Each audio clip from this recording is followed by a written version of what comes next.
Ladies and gentlemen, welcome to this World of Warcraft raiding guide. In this video, we're going to be taking a look at the 10-man heroic mode version of Hagara in the Dragon Soul raid. In order to complete this fight, we use 1 tank, 3 healers and 6 DPS. However, if your DPS isn't really up to par, then you can always consider taking 2 healers and 7 DPS. It'll do just as good. It is also advised that you have a decent understanding of the normal mode version of this encounter before you proceed onto the heroic mode / watch. Listen to this guide thingamabob. As always with my video guides, the first section of this video is going to cover the list of abilities that this boss has. If you wish to skip this section and head straight to the tactics, then feel free to click on the annotation that is in the top hand left of your screen.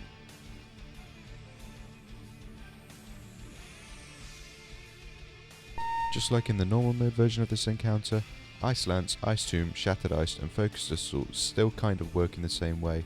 However, Ice Lance will now place a stacking debuff on the people that get hit by it, and we're going to talk about that later on and how to make sure people don't go, "Oh my god, why did I die? You didn't heal me enough!"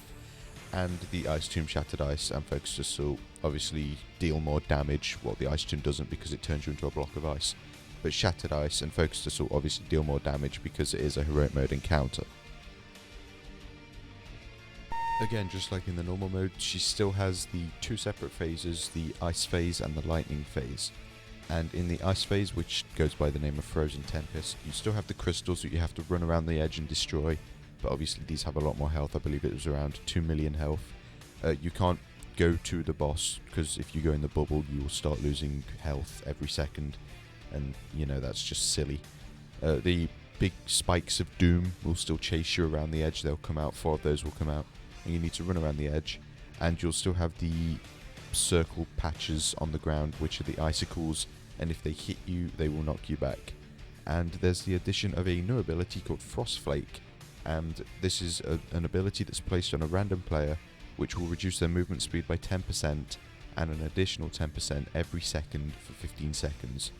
What you want to be doing with this is dispelling it, but we're going to look at that later on, and where you should be dispelling it and when you should be dispelling it. For her second phase, which is the Lightning Storm, you will still have all the lightning everywhere and major damage going out. However, you will now have the addition of 4 new storm crystal thingies that you need to connect the lightning to. The lightning elemental will still spawn, so take him to a crystal, kill him off, easy stuff. And you have the addition of a new ability, which is a Storm Pillar. And Hagara will target a random player, and after 3 seconds a lightning pillar will erupt under them, and this will deal 35,000 nature damage to anyone that's standing within 5 yards of that pillar. I think you can work out what to do there, really, let's be honest.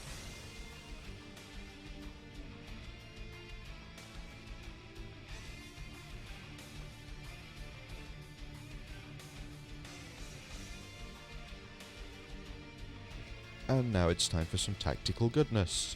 So as you can see, we've placed some markers around the edge of this, we'll call it an arena. And the yellow marker, which is at the bottom of the screen that you can't see at the minute, there it is, just near the chat box, that is where the lightning elemental will spawn in the lightning phase, and the other 4 markers are for positioning during the lightning phase as well. Now as you can see, the ice lancers have just spawned, and what you want to do is have your range spread out, so that you have each ice lance being shared by a range and I guess a healer, or just another range possibly. 2 range to be ideal really, and when their debuff gets to 5 stacks, you want them to swap, tanking the Ice Lance. Otherwise they're going to start dying, and the Ice Lance does a shit ton of damage. Then going into the first phase here, which is the Frost phase, obviously the Frost and Lightning phases are just randomly generated. We got Frost here. When someone gets the Frostflake debuff on them, that's the new ability, you want them to run into the bubble and have it dispelled off them.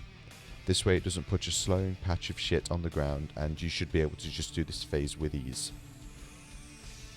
And as you can see, the crystals, they do have a lot of health, it's like 2 million, and just avoid the falling ice death things, I guess we could call them. And obviously you've got the shards chasing you around. It's kind of ideal to have a hunter for this because of the aspect that they can bring. I believe it's a speed increase aspect, so it does help quite a lot, especially when people get dispelled in the wrong place like there. it can really screw you over. And having druids in the group helps as well, because you have the movement increase shout. I've forgotten what it's called, the roar I think it is. And then once all of the pillars have been killed off, you then want to go back onto Hagara. Now, we used Time Warp and Bloodlust when we went onto Hagara this time round, because she takes the 100% increased damage from being stunned for 10 seconds, and we just blew all cooldowns.